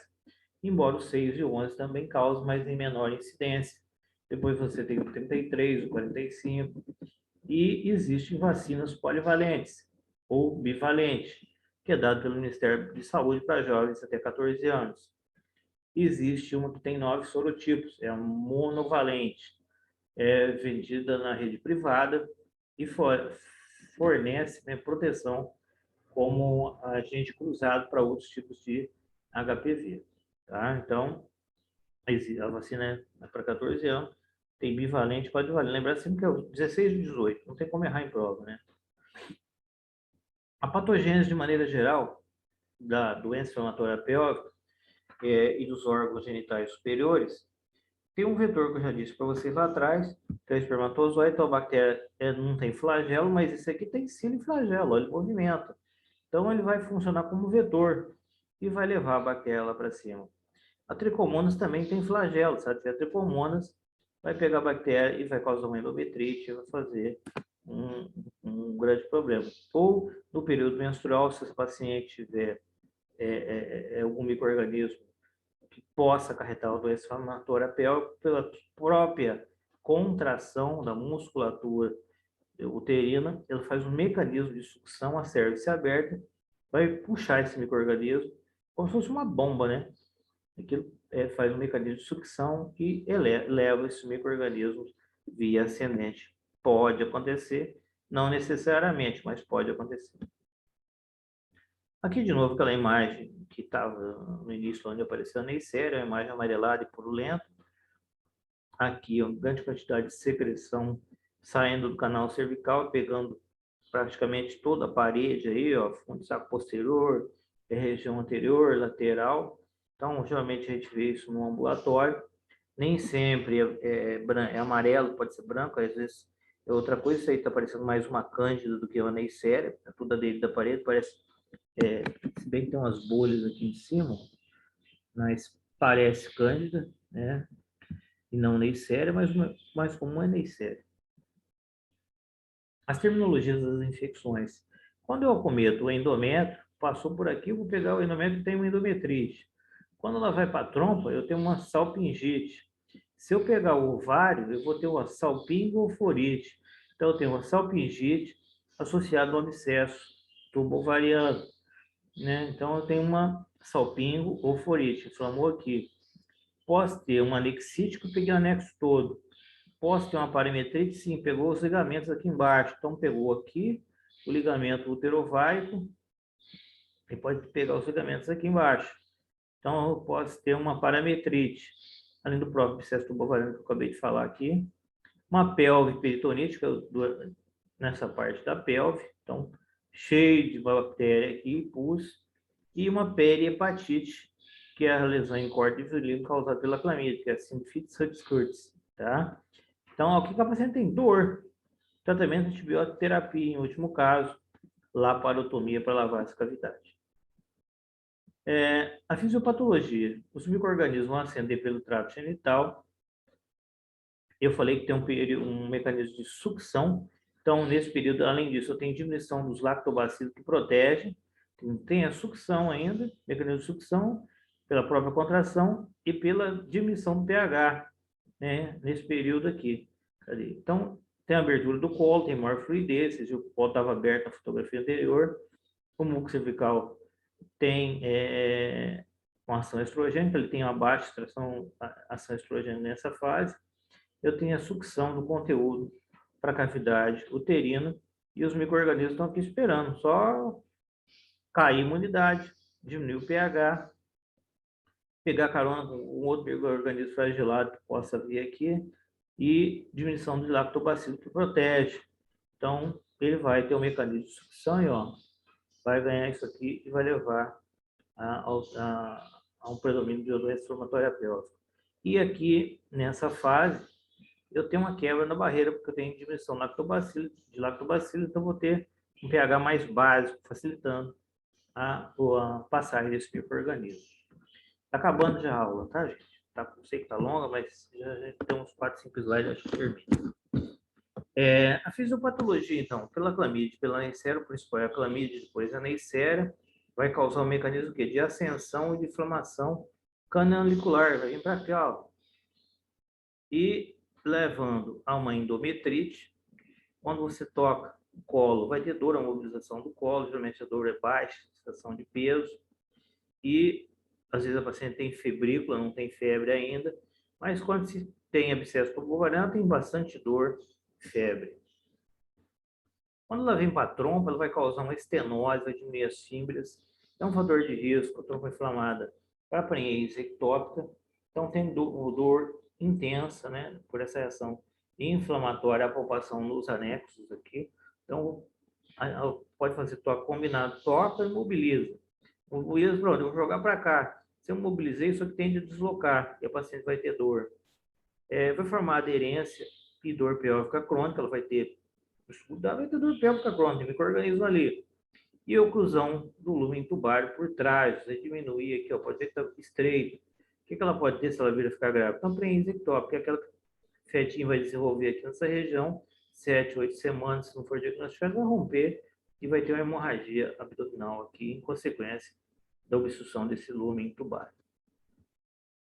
Fisiopatologia pode ser infertilidade por fator tubário, tem uma obstrução na trompa, então tem infertilidade. Por quê? Porque não vai passar, vai ficar aqui, ó, e vai acabar rompendo.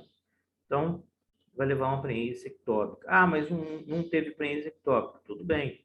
As fímbrias estão aglutinadas. Levou oclusão total e formação de pio salpinge. Tem pus aqui, tem dor pélvica crônica. As fibras podem envolver os ovários e levar a um processo tubovariano. Então, além disso, pode levar aqui, ó, secreção do ovário, tem pus.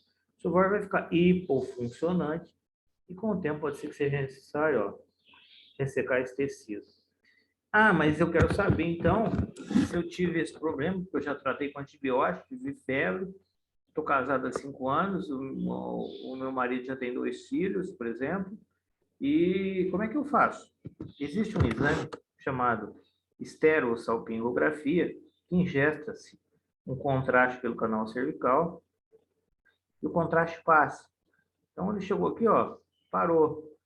Chegou aqui, parou, tudo destruído dos dois lados. Foi isso que aconteceu. Ou ela fez uma laqueadura, cortou a trompa fora, ou ela teve um processo desse, uma doença inflamatória pélvica, que acabou levando à infertilidade.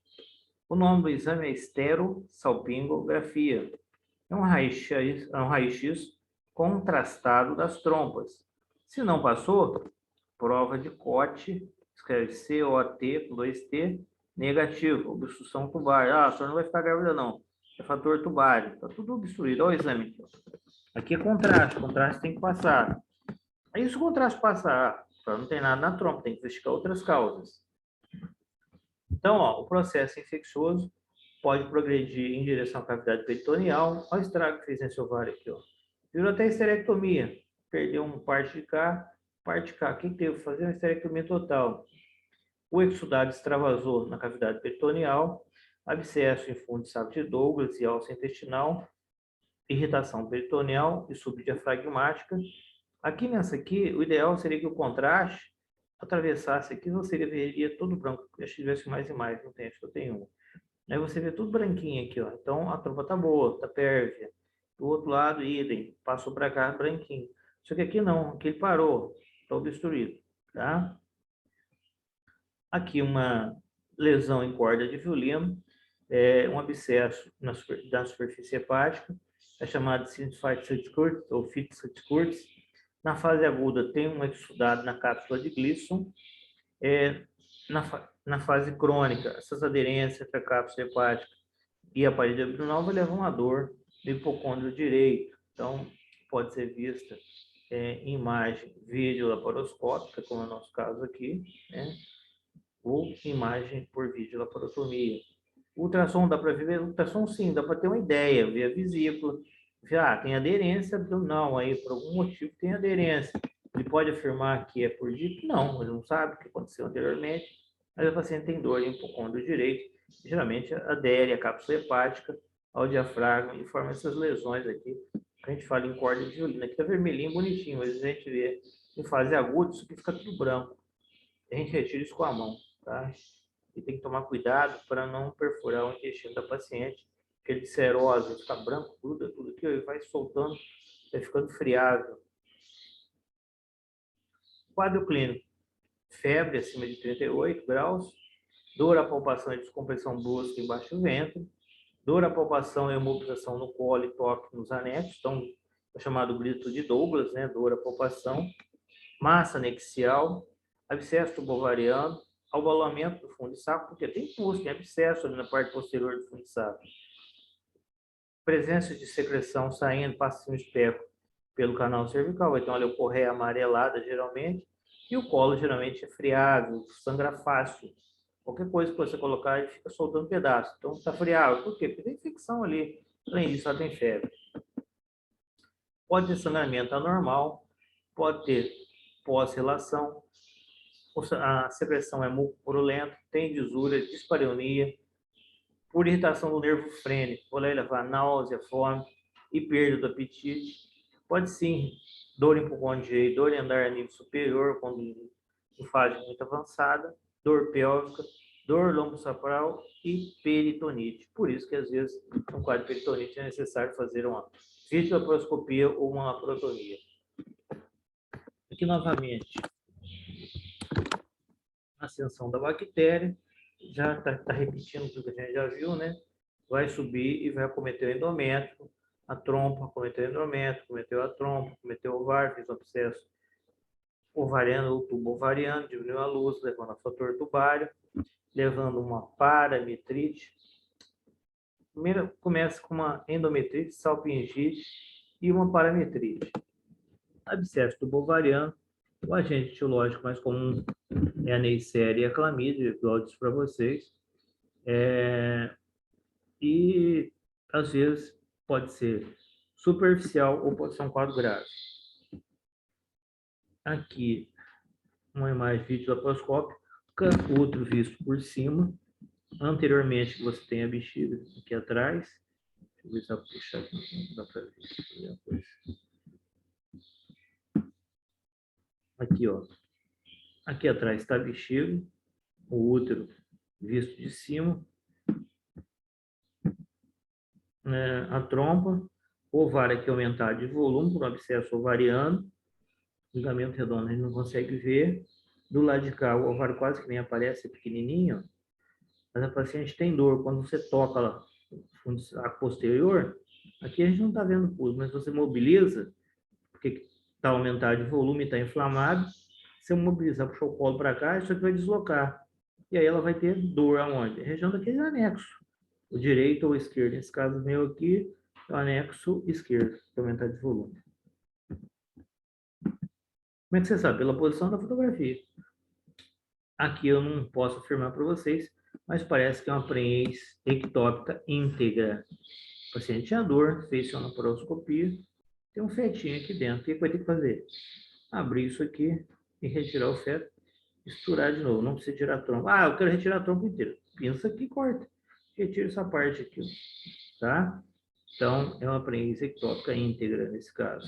Mas poderia estar rota sim. Se tivesse rota, teria... Que é sangue, ó, tá vendo que tá mais escuro? Sangra para dentro da cavidade abdominal, ela tem uma hemorragia.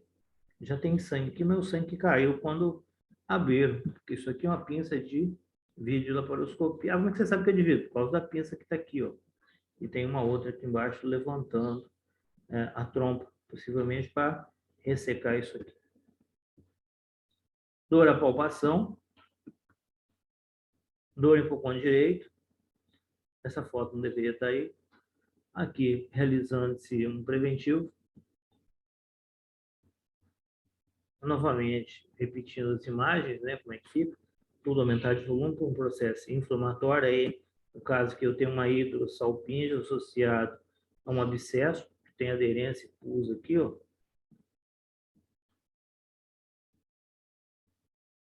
Hidrossalpinge seria pus em fundo de saco posterior. Novamente. A imagem vista de cima, quando você abre aqui uma laparotomia, já botou uma válvula de Doyan, afastou a cavidade, o que você vê? Traves, até chegar o processo inflamatório, ou o local onde está o problema. Então, o peritônio, ele recobre, ele tenta proteger o organismo, é um órgão linfóide. Então, ele protege, então fica tudo aderido. E o que você faz, então, para chegar lá? Eu vou pinçando, uma pinça aqui e uma aqui, vou cortando. Então, uma parte para lá, outra para cá. Para lá e para cá, até limpar tudo isso aqui, chegar onde eu quero chegar e retirar a parte que está ruim e lavar essa cavidade, entrar com antibiótico de amplo espectro e resolver o problema. Abordagem. Anamnese, exame físico. Hemograma faz parte sempre, né? O PCR, CHS, o beta-HCG para descartar a prenhez ectópica ou uma própria gravidez, avaliar a função hepática, pancreática, as sorologias de maneira geral para HIV, VDRL, que a gente pede, para hepatite, exame de urina 1 e urinocultura, cultura do material retirado, fazer uma bacteroscopia, por acaso, igual eu mostrei daquela paciente, da primeira lá, que seu paciente permitir que a gente faça a bacteroscopia para Neisseria e o material retirado, se fizer abordagem cirúrgica, histopatológica até o diagnóstico definitivo. A rotina de abdômen agudo, ultrassom culdocentese, punção de fundo de saco posterior. O que eu vou ver? Geralmente a gente vê pus ou sangue. Na culdocentese tem que tomar cuidado, tem que ter alguém experiente para auxiliar.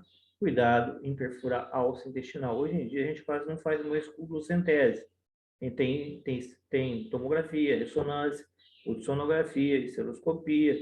Mas antigamente a gente não tinha meios de recurso. E como não tem, a gente recorre. Eu aprendi a fazer culdocentese. Alguns residentes meus, eu ensinei a fazer, quando a gente não tinha no momento oportuno o ultrassom, e a gente tinha que fazer diagnóstico, se bem que o diagnóstico, existe outras maneiras de você fazer diagnóstico, a suspeita de preenche ectópico não é só com dosentese, mas me ensinaram, foi uma pessoa bem idosa, me ensinou e eu aprendi e faço muito bem isso aí. Mas tem que tomar cuidado para não perfurar o intestino da paciente quando se faz com dosentese, porque você faz às cegas. Você traciona o colo com uma pinça de posi, passa um espéculo, entra com um gel com 18, que é grosso, retira aquela parte da agulha, só fica o plástico, e aspira o conteúdo. Ou vem sangue ou vem pus. Se for tubária rota, o sangue que veio fica na seringa, não coagula. Se for pus, fez diagnóstico, abscesso, tem pus dentro, né? Quando a gente não tem outro meio, é pudocentese. A cirurgia pode ser laparotomia, cirurgia aberta, ou cirurgia por vídeo. O diagnóstico, a gente está repetindo, né? Excluir gravidez, eu peço beta-HCG, preenche ectópica, aborto séptico. Um hemograma vai ter uma leucocitose com desvio para a esquerda, o PCR e VHS é inespecífico, mas estarão aumentados. Afastar a infecção urinária, então a gente pede urina cultura e urina 1. Cultura do material da cervix uterina para meio específico ou para aquele tipo de micro-organismo que você acha que tem ali. Bacterioscopia de outros sítios. Exame para sífilis, hepatite B, HIV, e sorologia para clamídia. Ultrassom abdominal e pélvico é bastante útil, ou transvaginal. Vai revelar líquido livre na pelve, abscesso tubo ovariano, ovário aumentado de volume, com abscesso ou drenando secreção. Biópsia de endométrio vai confirmar a endometrite. E vídeo, laparoscopia, te dá o diagnóstico acurado de salpingite ou até mesmo uma laparotomia. Mas o mais indicado é uma videolaparoscopia. Aqui, essa imagem deveria estar lá atrás, eu falei para vocês que eu quero saber se a trompa está obstruída ou não. No nosso caso, aquela nossa imagem chegava aqui, ó. É uma estereossalpingografia. Essa aqui a imagem passou, então a trompa da paciente está boa, então não é fator tubário. Aqui também está passando, ó. Então a trompa está boa, é prova de pote positivo. O paciente não tem nada a nível tubário que está levando à infertilidade, então não é DIP. Parece até uma estenosinha muito pequenininha aqui, ó. Esse outro lado que está passando bem aqui. Então, não tem nada. Passou contraste, está ótimo. Quando não passa, que é o problema, né? Eu quero saber se eu sou ligado. Existe algum exame para fazer? Ah, não sei. Claro que existe. Pede um estereossalpingografia. Se ela fez a laqueadura, o contraste não vai passar, porque tu cortou aqui e cortou aqui. Vai chegar aqui e vai parar. Infelizmente, a senhora fez laqueadura. Não tem jeito, tá? Lembrar sempre que a recanalização é de 0,14 a 0,5%, independente da técnica ou do cirurgião. Então, quando vocês forem fazer uma laqueadura tubária ou pedir para assinar o termo, vocês avisam, escrevam lá e eles vão assinar. Ó, a probabilidade de recanalização tubária é de 0,14, tem alguns autores que fazem 0,15 até 2% no primeiro ano. E dependendo da idade da mulher, se ela for jovem, 1% até 10 anos, tá? Segundo um autor de São Paulo. Então, nenhum método é 100% eficaz para a gravidez. Aqui o contraste não passou, ou está iniciando o exame. Aqui o contraste passou, dá para ver bem que não tem nada, ó. Não tem nenhum fator tubário, está tudo bonitinho aqui, ó. O ultrassom vai avaliar líquido e fundo de saco, avaliar anexos. Aí eu tenho os critérios de diagnóstico para doença inflamatória pélvica. Os critérios de diagnóstico, 2 mínimos, um adicional e um definitivo. Então, quais são esses critérios para DIP? Critério mínimo: dor no abdômen inferior, dor à palpação de anexo, dor à mobilização do colo. Critérios adicionais: febre, secreção cervical ou vaginal mucopurulenta, PCR, que é inespecífico, VHS elevado, comprovação laboratorial de infecção, por exemplo, por gonococo ou clamídia, esterilizando o canal cervical, como você pediu a lâmina, ou pediu uma sorologia para clamídia ou gonococo. Os critérios definitivos: evidência histopatológica de endometrite, presença de abscesso tubovariano em fundo de saco de Douglas, e a ultrassonografia, né? Também dá para ver o quê? Esse abscesso aqui e líquido em fundo de saco de Douglas. A laparoscopia com evidência de doença inflamatória pélvica. Deixa eu puxar aqui para vocês poderem saber o que é. Ó. Dois critérios diagnósticos, 2 mínimo, um adicional e um definitivo. Aí você vem aqui embaixo e vê se a DIP o quadro clínico fala a favor de DIP. Então, são critérios diagnósticos. Existe outro, sim. Cadê o do MUF? Vou botar aqui. Diagnóstico diferencial. O principal são as causas ginecológicas, dismenorreia, endometriose, cisto de ovário, torção de ovário, tumor de ovário, as degenerações miomatosas, se vocês não tiverem, não terão, as intestinais, para dor pélvica, critério diferencial de diagnóstico, apendicite, colecistite, doença diverticular dos cólons, gastroenterite, doença inflamatória intestinal, psoíte discopatia, cistite pielonefrite e litíase renal. Até aqui os critérios de morte para estadiamento. Então, é leve quando tem endometrite, salpingite aguda sem peritonite, o tratamento é ambulatorial, então é leve. Então, se é leve o problema, eu trato a nível ambulatorial. No estágio 2, é moderada sem abscesso. Tem uma salpingite aguda com peritonite, peritonite. Nesse caso, eu tenho que internar essa paciente, tem peritonite. O tratamento é hospitalar devido aos sinais peritoneais. No estágio 3 já é grave, tem salpingite aguda, obstrução tubária, abscesso tubovariano e abscesso pélvico. O tratamento é hospitalar devido aos sinais peritoneais e presença desse abscesso. No estágio 4, presença de abscesso tubovariano roto, sinais de choque séptico, o tratamento é hospitalar, intervenção é cirúrgica. O tratamento pode ser clínico ou cirúrgico. Eu posso tratar, como vocês viram, ambulatorial no estágio 1, hospitalar a partir do estágio 2.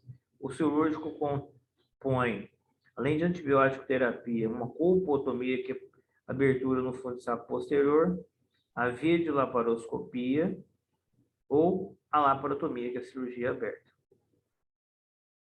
O tratamento ambulatorial, se eu for um quadro leve, posso usar fluoxetina e probenicida, ceftriaxona 250 mg, como está no livro, intramuscular dose única associada a doxaciclina de 12 em 12 horas, 14 dias, ou doxaciclina de 12 em 12 horas, 14 dias, associada à azitromicina. Lembrar que 250 mg, não é mais aqui, ó. 250 mg de ceftriaxona é dose para criança, mas é o que está no livro, tá? Na verdade, a gente usa uma dose um pouquinho maior. Depois, na aula prática, quem me lembra de perguntar, eu falo. Mas o livro está escrito 250 mg em dose única, tá? E associo doxaciclina. E se eu quiser usar, não quiser usar ceftriaxona, doxaciclina com azitromicina, isso no estágio ambulatorial.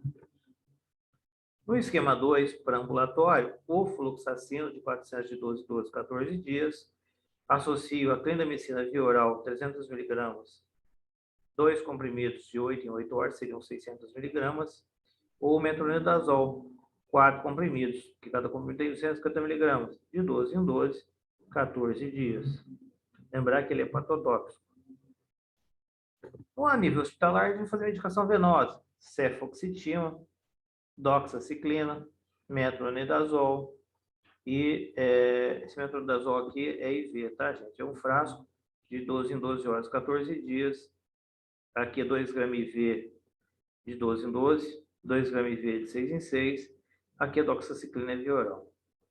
Eu posso usar clindamicina 900 mg de 8 em 8 horas, associada a gentamicina ou clindamicina. Lembrar que quando eu fazer esse esquema aqui, eu preciso avaliar a função renal dessa paciente. Melhor é fazer venosa. A dose aqui é de 3 a 5 mg quilo. Você vai ver o peso da paciente. Se ela pesar, por exemplo, 80 kg, você vai fazer 240 mg de gentamicina. Associado a clinda 900 diluído em 100 ml de soro fisiológico de 8 em 8 horas. Eu não tenho esse medicamento, eu tenho esse esquema alternativo. Ampicilina sulbactam, 3 gramas IV de 6 em 6. E associe doxaciclina via oral por 14 dias de 12 em 12 horas. Colpotomia é via cirúrgica vaginal. Vou abrir o fundo de saco. Laparoscopia é cirurgia por vídeo. Tá vendo? Pensando aqui, observando, tá faltando mais uma peça para observar. Ou laparotomia cirúrgica convencional. O tratamento cirúrgico é indicado na presença de massa pélvica que não diminuiu com o meu tratamento medicamentoso, presença de abscesso visualizado por sonografia, o tratamento clínico não deu certo, rompeu o ovário, tem sangue, tem hemoperitone, tem queda de hematócrito, tem leucocitose, tem desvio para a esquerda no meu hemograma, PCR está elevado, VHS está alto, não tem jeito, tem que operar. Ou no suspeito, eu acabei de falar ali em cima, né, da ruptura desse abscesso tubo ovariano. A videolaparoscopia também pode ser feita após 72 horas do tratamento parenteral sem resposta. Se as condições clínicas permitirem essa abordagem, eu diagnostico e eu faço diagnóstico, né, e faço estadiamento da DIP. Vou coletar material para exame microbiológico, mas também na laparotomia vou coletar material. Vou aspirar exudado presente na cavidade peritoneal. Retirar as lias e aderências também pode ser feito o tratamento por laparotomia. Tudo que é feito pelo tratamento de vídeo laparoscópico pode ser feito pela laparotomia. Agora, a laparotomia é indicada em caso de emergência, quando tem instabilidade hemodinâmica ou ruptura de abscesso ovariano. Mas o material também é feito, como é que fala? No estadio, aspiro o material, retiro as lises e mando para histopatológico. O segmento, é claro que eu vou manter a paciente internada, vou reavaliar ela diariamente, né, 2, 3 vezes ao dia. Depois, volta na alta, peço para ela voltar em 3 dias. As que eu resolvi fazer no estágio 1, tratamento ambulatorial, eu reexamino diário. Reexamino todos os pacientes a cada 3 meses no primeiro ano após DIP, porque pode haver recorrência. Vocês veem que leva à infertilidade. Sorologia para clamídia e rastreio para gonococo após 4 ou 6 semanas de tratamento dessas pacientes, com diagnóstico bacteriológico ou sorológico positivo. Mulheres com infecção por gonococo ou clamídia diagnosticada têm maior risco de apresentar reinfecção após 6 meses de tratamento, porque ela está se reinfectando provavelmente por algum parceiro. Os parceiros devem ser tratados ou examinados, né, e tratados aqueles que tiverem tido contato com essas pacientes nos últimos 60 dias, que precederam os sintomas dessa paciente. As complicações e sequelas podem ser precoce ou tardia. Eu posso ter um abscesso tubo-ovariano, a síndrome de Curtis pode ser precoce, mas também pode ser tardia. Além da infertilidade, das aderências, prenise ectópica, dor pélvica crônica, dispareunia, recorrência de DIP e a sequela que é precoce e tardia, dependendo do quadro da DIP e do micro-organismo em questão. Realizar rastreio de todas as mulheres com risco de infecção no trato genital ou IST, rastreio de casos assintomáticos, orientação sexual, diagnóstico e tratamento precoce é o mais eficaz de todos os casos ou para todas as pacientes. É isso, gente. Cadê? Presença. Gente, acorda. Não tem Para botar presença, presença não? de novo, professor? Hã? Para botar presença de novo? Sim, senhor. Tá. Dá presença aí para mim, faz um favor.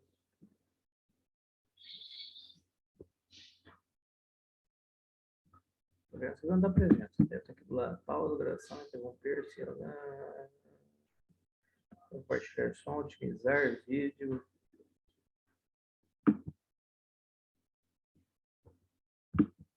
Quero que levante nunca ver as pessoas aqui.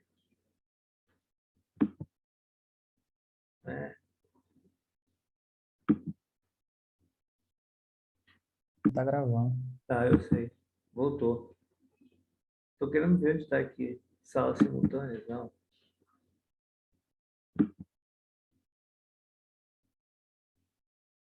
O que sumiu aqui?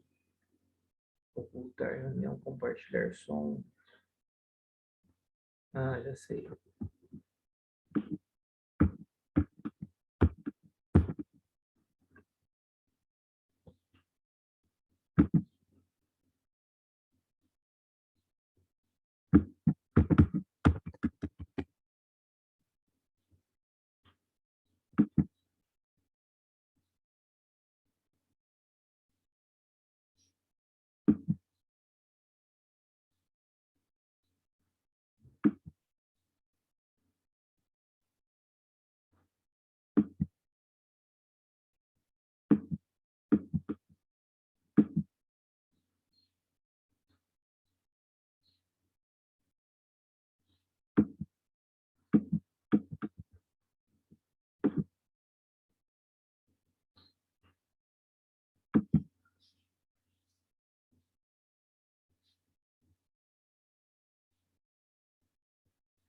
Não sei o que não está aparecendo aqui.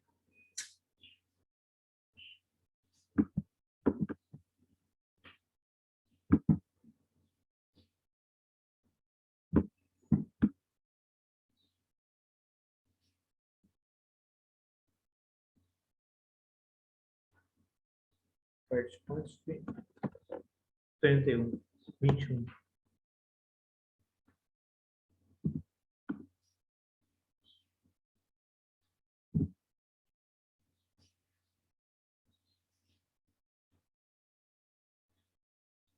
Obrigado, professor. Bom final de semana.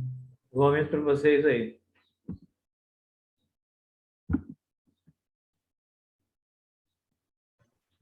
Bom final de semana, professor. Igualmente aí, gente.